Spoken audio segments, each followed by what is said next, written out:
an experiment. We don't know yet. Why is light so fast? Like, it sounds so simple. They had no idea. But now the data speaks. I find this not only refreshing, but at some level astounding. Nature. Welcome back to the Nature Podcast. This week, the first observation of a long-sought isotope of oxygen. And the AI that can beat humans at drone racing. I'm Dan Fox. And I'm Nick Petrichow.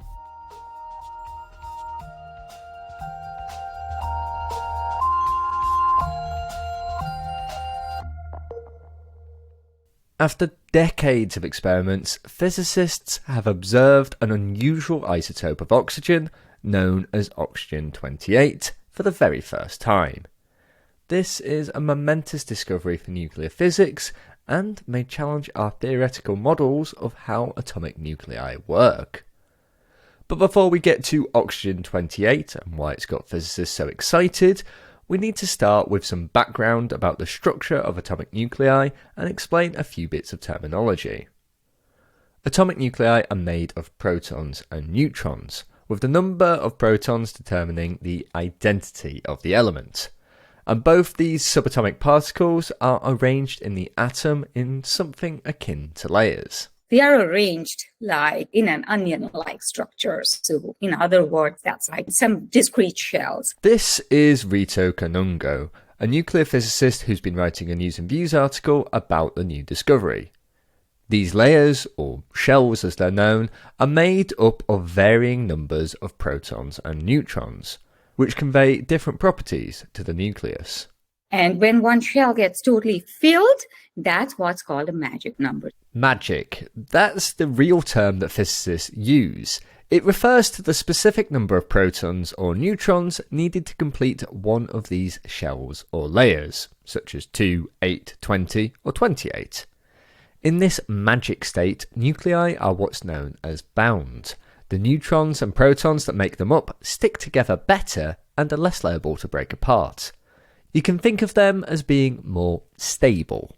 This stability means that magical nuclei are more common in nature, and some nuclei have this property for both their protons and their neutrons, which makes them even more stable.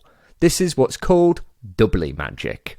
Doubly magic means both neutrons closed-shelled and protons closed-shell. Now if I have, let's say, 2 neutrons and 2 protons, that will make it doubly magic. So a nucleus that has 2 neutrons and 2 protons is helium. So helium is the second most abundant element in the universe. Another example of a doubly magic nucleus is the oxygen all around us, oxygen-16. This is made up of 8 neutrons and 8 protons. Both magic, so very stable. But oxygen-16 is quite different from oxygen-28, a strange isotope that researchers have theorised would also be doubly magic. Oxygen-28 would still have 8 protons, a magic number, which is why it's still oxygen rather than another element, but it would have a magic 20 neutrons. Observing such an isotope with a huge imbalance between the number of protons and neutrons would allow scientists to put their theories about how nuclei and how magic numbers work to the test. So for decades, researchers have been trying to find it, but without much success. Until now. This week, a paper in Nature shows the first observation of oxygen-28. And the result was actually oxygen-28 was not doubly magic. This is Takashi Nakamura, one of the team behind this discovery. And if that sounds like a bit of a letdown, it isn't, but we'll come to that in a second. Now, Takashi and the team have shown that rather than being stable, as would be predicted by a doubly magic nature, oxygen-28 only existed for a fleeting moment. The lifetime is, well, we cannot measure the lifetime, but we expect that lifetime is like 10 to the minus 21st seconds. The power of minus 21st. So that is, I don't know, very, very short, right? Yeah, it's just, it's just made and just decays. This incredibly short existence was actually kind of expected. Oxygen 28 was known to be unbound, meaning that its neutrons would quickly fly off. So instead of looking for traces of a doubly magic nucleus, Takashi and the team instead looked for the decay products of a short-lived Oxygen 28. They theorized that if Oxygen 28 was not doubly magic, it would decay into 4 neutrons and 1 Oxygen 24. So the team set about making an experiment that could detect these decay products, which was no mean feat, as neutrons are really hard to detect. This detection of 4 neutrons was very, very tough. So nobody could do it. These neutrons are very like ghosts, right? Neutrons are like neutral particles. So it can sometimes react with some material. Then we know that neutrons are there. But sometimes it just scattered without leaving any signal, right? So then it's like a ghost. So most of the experiment cannot measure 3 neutrons or 4 neutrons. So we needed to really set up a very good sophisticated neutron detector system. So this is the first 4 neutron measurement ever done. To achieve this feat required an international collaboration and state-of-the-art detection equipment to try and catch those ghostly neutrons. With that in place, Takashi and the team started trying to make Oxygen 28, however fleetingly. They started with a neutron-rich isotope of calcium known as calcium-48, which is relatively stable. Such an isotope can be broken down into different nuclei, including Oxygen 28, and to trigger that process, they started by firing it at a beryllium target. And then this hits the barium target first, and then from calcium-48, several neutrons, protons are removed to produce fluorine-29. And fluorine-29 is short-lived, but it's much more stable than oxygen-28 to survive more than millisecond or something, so that it can be transported from the production point to the experimental point, about, I think, 30 or 40 meters away. And during this 40 meters process, fluorine-29 was kind of purified. And then fluorine-29 hits a proton to knock out this proton. So fluorine-29 has 9 protons, okay? So 9 protons minus 1 goes to 8 protons, which is oxygen, right? So now we have oxygen-28. This experiment was actually conducted several years ago, but since then a lot of maths and simulations have been required to really make sure that oxygen-28 was detected, or at least oxygen-24 and 4 neutrons. And that is what they present in this paper. The fact that oxygen-28 was not doubly magic was expected, but still raises questions, as it shows how our understanding of what makes something doubly magic is limited. The data the team gathered here as well will allow researchers to quantitatively probe how oxygen-28 challenges their expectations, something they could only theorise about before. And more broadly, this result implies there's a lot scientists still don't know about nuclear physics, in particular the strong force that holds nuclei together. It may in fact challenge physicists' concepts of how nuclei work, and so will help them understand some of the fundamental forces that help make up all matter in the universe. Here's Ritu, who you heard from earlier, to explain. And the interesting thing is none of the theory predictions, which are really state-of-the-art predictions, were able to explain or agrees really with the observed mass or the energy. So now that brings a bigger question. If we know everything about nature, then there are no surprises. We know it all. So it should all fall in place. And therefore, this is pointing to the bigger question that whether our knowledge on nature's strong interaction is complete. It clearly says it is not, because if it is complete, then we would know everything, and we do not know. That was Rito Kanungo from St. Mary's University in Canada. You also heard from Takashi Nakamura from Tokyo Institute of Technology in Japan. For more on this story, check out the show notes for a link to Takashi's paper and to a news reviews article written by Ritu. Coming up, how an AI has been designed to take on the challenge of racing a drone in the real world. Right now, though, it's time for the research highlights with Noah Baker. Venus flytraps can recognise when a wildfire is coming and snap shut to protect their flesh-eating traps. The famously carnivorous plant lives in swamps, where they're frequently exposed to fires. A team in Germany investigating this covered study plants with hay to mimic their natural habitat, and then set the area on fire. One of the plants survived and could still trap prey despite having burned. Intrigued, the researchers brought lit matches close to the plants and found that they snapped shut as the flames approached. On examining the plant's trigger hairs, which cause the traps to close around prey, the authors found a molecular heat sensor that activates the hairs if the temperature rises rapidly. The authors think that by triggering the traps to close, heat sensors protect the plant's trigger hairs and so allow them to continue hunting prey throughout hot summers. You can read more on that in Current Biology. An ordinary ballpoint pen loaded with conductive inks can write LEDs onto textiles, packaging, and more. Perovskites are a class of semiconducting material that have excellent optical and electronic properties and hold promise for making efficient solar cells and LEDs. And unlike conventional semiconductors such as silicon, perovskites can be handled in the form of solutions.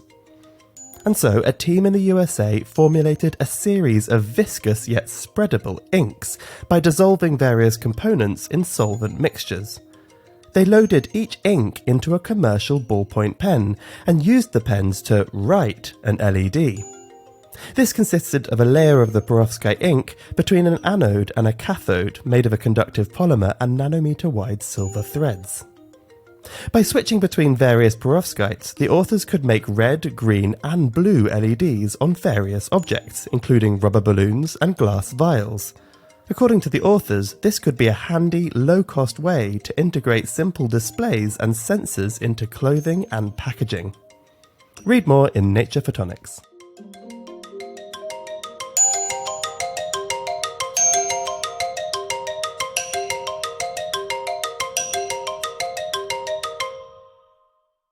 Artificial intelligences have been pretty successful at beating us humans at our own games.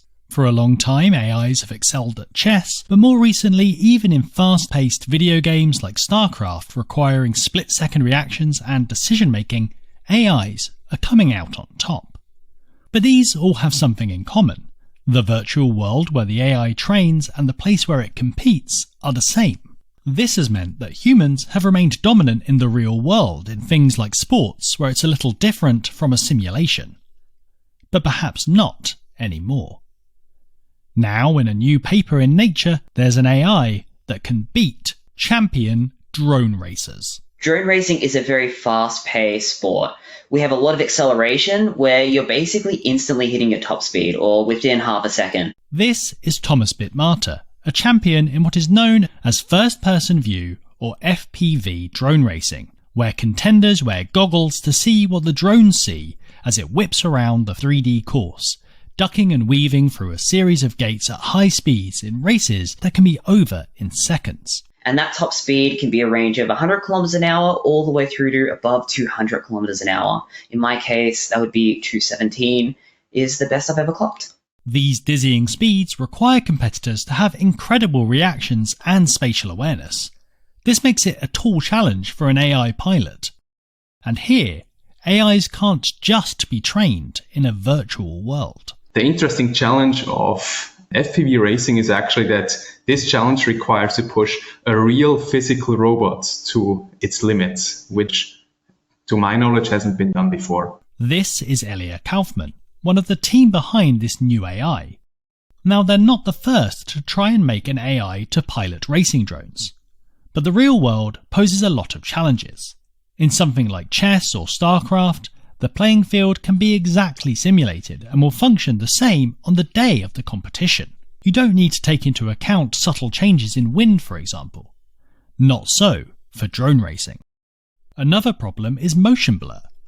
When a camera moves really fast, like if it's on a racing drone say, then the image blurs.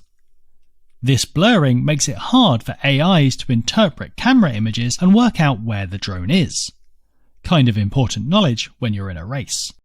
So Elia and the team have developed Swift, a two-part AI system which determines where the drone is and where to fly it using onboard cameras and sensors, ultimately allowing it to beat its human opponents. Swift starts, like most AIs start, with a whole bunch of simulating. The AI takes a representation of the course and the route the drone has to take and performs multiple virtual runs to determine the fastest way around it. In an hour, it can simulate an equivalent of around 23 days worth of flying around the course. But these simulated estimates are not enough. Again, the real world comes to bite. If we rely on simulation to do this, we need to very accurately match what we observe in the real world. So kind of how much uplift we see, how much drag we see with what we observe in the simulation. If this would not be the case, then you see a large drop in performance. If the real world is a bit different from the drone simulated expectations, then it can veer off course and crash. But this is where the Swift system can adapt. After the first bout of simulation, it takes a few test flights and uses an external camera system to monitor the drone as it moves around the course. This, combined with the drone's onboard camera and sensors, allows the AI to take into account things like air turbulence that differ from the simulations. And to deal with the motion blur, it uses a neural network to identify and track the gates as it flies around the course. Altogether, this meant that the AI was able to work out the best racing lines to take around the course and estimate its position well enough to take them. The next step was to test it against some real-world opponents. In this case, a group of champion human drone racers who'd had a week to practice on the course. And the AI beat them all. Here's one of the unlucky opponents, Thomas Bitmata, who you heard from earlier. Racing against the AI drone was a really fun challenge. It took near perfect lines, and I honestly think in most club level races, with the system as it is, with a bigger drone that's quite a heavy machine, it would actually still outperform most human pilots. It flies that good. It wasn't perfect though. While it won most races overall, out of 7 races with Thomas, it only won 4. For example, sometimes it would crash into an opponent. These other drones were not there when the AI did its simulations and test runs, so it didn't know to avoid them. And while a human can recover from a crash, the AI hadn't been trained to do this, leaving it floundering as the opponents raced on. The real world also had some more curveballs to throw at it, like lighting. If the lighting were to change, for example if the sun were to set after the AI had done its fine-tuning, then it would struggle on the course. One of the main limitations of the current system is that it's very sensitive to environmental changes, specifically illumination changes. So if we fine-tune our system based on environment conditions that are substantially different to the environment condition that we then actually deploy the system, we saw a large drop in robustness, which means that we frequently couldn't complete a lap or that we crash into gates. Elia does think this can be overcome with more training data, but in general, the real world being different from what the drone expects is still a problem. Altogether though, Elia believes that this champion-beating AI is a milestone, and one that could have a range of applications, even in our fickle real world. The insights that we gain by pushing these autonomous robots to the limits allow us to transfer these insights to other domains. For example, we could speed up drones that do search and rescue missions. We could speed up drones that do autonomous inspections of buildings, for example. Because at the end of the day, a drone is limited in flight time. So if we can transfer the insights that we gain with this research to make, in general, autonomous drones fly faster in other missions, we could improve the utility of drones. That was Elia Kaufmann, formerly from the University of Zurich in Switzerland and currently at the drone manufacturer Skydio in the US. You also heard from Thomas Bitmata, 2-time multi-GP international Open World Cup champion in first-person view drone racing. For more on this story, check out the show notes where there'll be a link to a video I've made showing the drones in action. finally on the show, it's time for the briefing chat, where we discuss a couple of articles that have been featured in the Nature Briefing. Dan, what have you been reading about this week? Well, I've been reading in Nature about this week's successful lunar landing, Chandrayaan-3, India's lunar lander touching down near the southern pole of the moon, making India only the 4th country to ever have a successful controlled landing on the moon. Oh, right. Ben actually mentioned this last week when we were talking about Russia's sort of failed mission to the moon. And so it sounds like India was a lot more successful. I guess I'm wondering what went right here. Well, I guess, in some ways it's good news for Russia, because this is a success built in part on the failures of Chandrayaan-2, which successfully launched an orbiter with functioning instruments, but the lander carrying the moon rover crashed onto the lunar surface just at the final moments of its landing. And so the ISRO really, took some lessons from this, made several design changes to the lander rover portion of the mission, added a laser sensor to measure real-time velocity of the spacecraft, improved algorithms for judging deviations in propulsion and trajectory, and then generally just made the lander sort of bigger and tougher. So more solar panels, more fuel, and sort of heavier, sturdier legs, able to handle a much faster landing velocity. So just, a bit of a tougher craft. They also gave themselves a much larger target area. So Chandrayaan-2 was aiming for a patch 0.5 kilometre by 0.5 kilometre.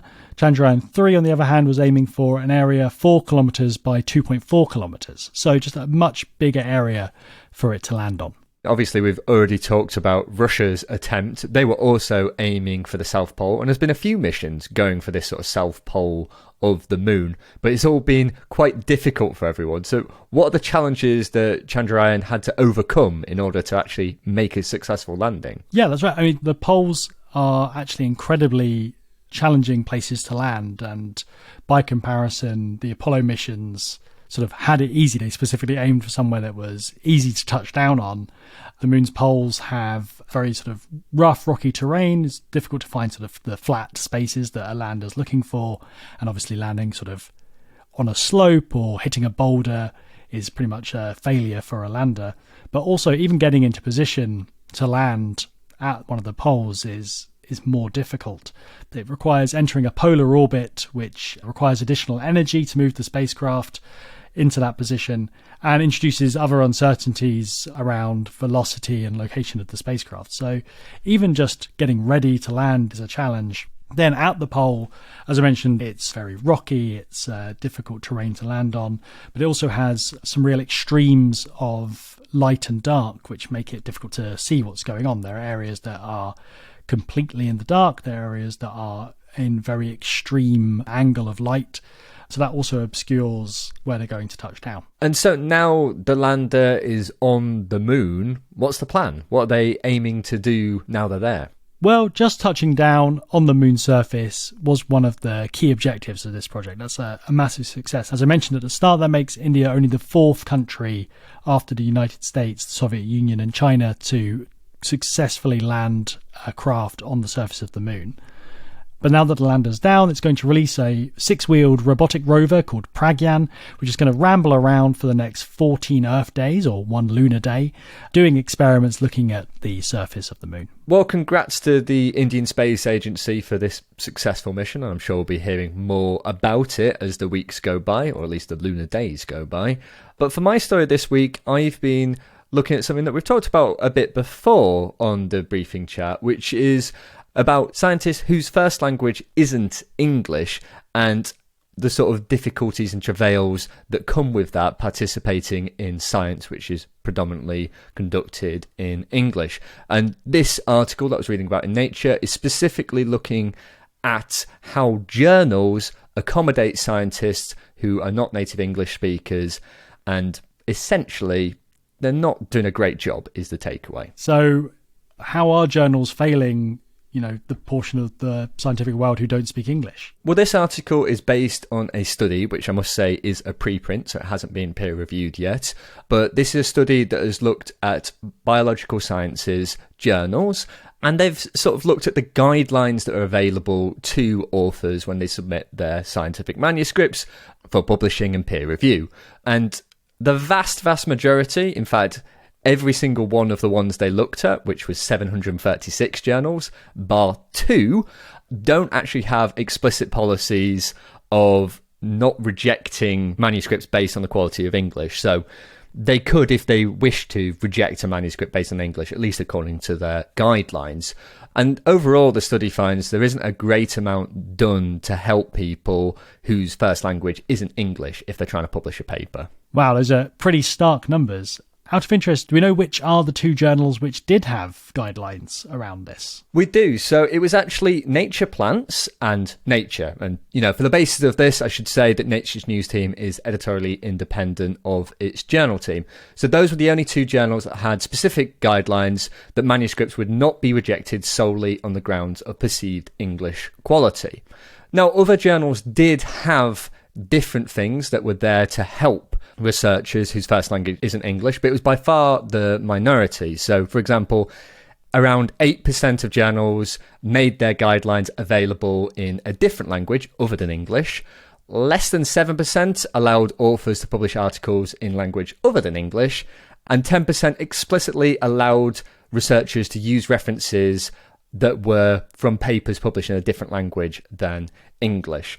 So journals vary in how much they do, but I think it's fair to say the vast majority of the ones at least looked at in this study are not doing a great amount to help people whose first language isn't English. Do the authors of this study make any suggestions about what journals should be doing to improve this? Yeah, so in the article, there's a few different examples of different societies and journals that are doing things to try and help with this issue. So the Society for the Study of Evolution has an English language mentoring program. So the authors there, they get to work with an editor who's specifically there to help with English and clarity of the text.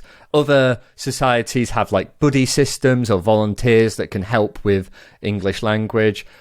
And one other thing that the article touches on is just being mindful of the fact that someone's first language isn't English. There was a researcher who was interviewed for this article whose first language was not English, and they said that they were deeply affected by what a reviewer wrote about their manuscript. The reviewer said that their sloppy language challenged the credibility of their work. And this researcher who was interviewed, they said that this review really destroyed their confidence in their science. So really trying to be mindful of the fact that not everyone is coming from the same level and understanding of English could be really helpful. And they do also suggest that maybe AI tools could help with this in the future. Perhaps there'll be AI proofreading services and things like that. Some journals do suggest that people use professional editing services, but that's not really affordable for everyone. So maybe some of these AI tools can sort of fill in the gap. And finally, one thing that a researcher interviewed for this article suggests is maybe journals could offer an extended abstract for researchers that they could write in their native language to sort of explain the science clearly in simple words that then would be accessible for everyone. Well, hopefully journals will be able to implement some of these suggestions in the paper and start taking these language considerations into account.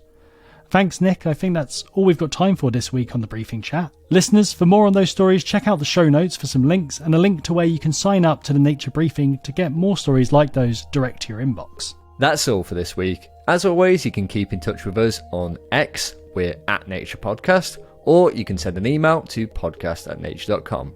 I'm Nick Petrichow. And I'm Dan Fox. Thanks for listening.